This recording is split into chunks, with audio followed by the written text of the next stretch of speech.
तो बुद्धिज़्म की जड़ को बाबा साहब ने खोजा और खोज करके 14 अक्टूबर 1956 को दीक्षा ली और दीक्षा लेकर के उसमें पानी डालने का काम बाबा साहब ने किया। तो आज धीरे धीरे वो पौधा बढ़ रहा है और आज आप देख रहे हैं कि सभी जगह धम्म का प्रचार प्रसार बहुत ज़ोर शोर से हो रहा है। और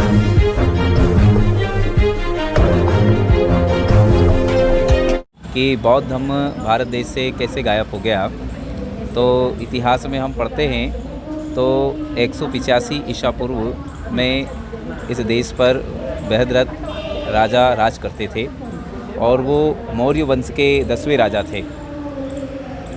तो उनका जो सेनापति था पुष्यमित्र शुंग, उसने चालाकी से उनको ख़त्म किया और ख़त्म करने के बाद उसने शुंग वंश की स्थापना की। अच्छा जी।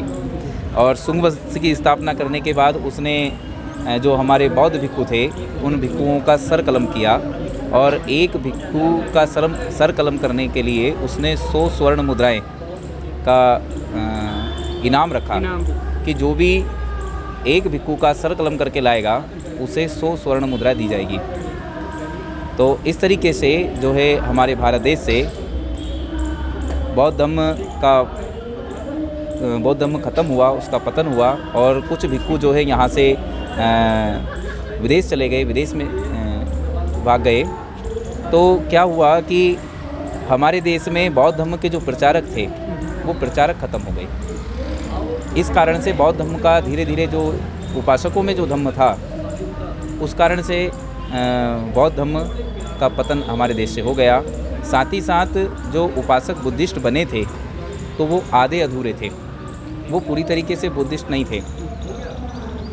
यदि वो पूरी तरीके से बुद्धिस्ट होते तो वो फिर से अपने परिवार में से भिक्षुओं को पैदा कर देते, भिक्षु बना देते, प्रचारक बना देते, जिससे कि बुद्धिज़्म का प्रचार प्रसार चालू हो जाता।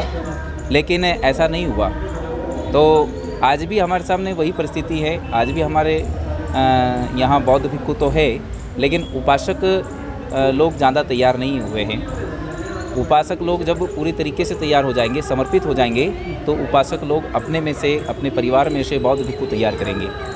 तो किसी भी धर्म के पतन के 3 कारण होते हैं, जो नागसेन भंते ने मिलिंद राजा को बताया था। मिलिंद राजा ने नागसेन भंते से एक प्रश्न पूछा था कि किसी भी धर्म का पतन कैसे होता है। तो नागसेन भंते ने 3 कारण बताए थे।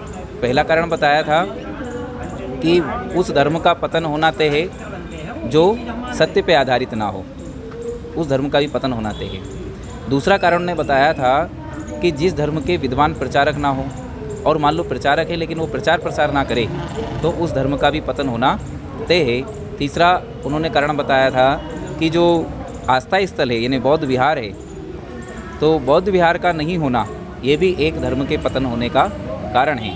क्योंकि जहाँ आस्था स्थल होता है वहाँ पर लोग आकर के इकट्ठा होते हैं और वहाँ धम्म की चर्चा करते हैं, तो उससे धर्म का प्रचार प्रसार होता है।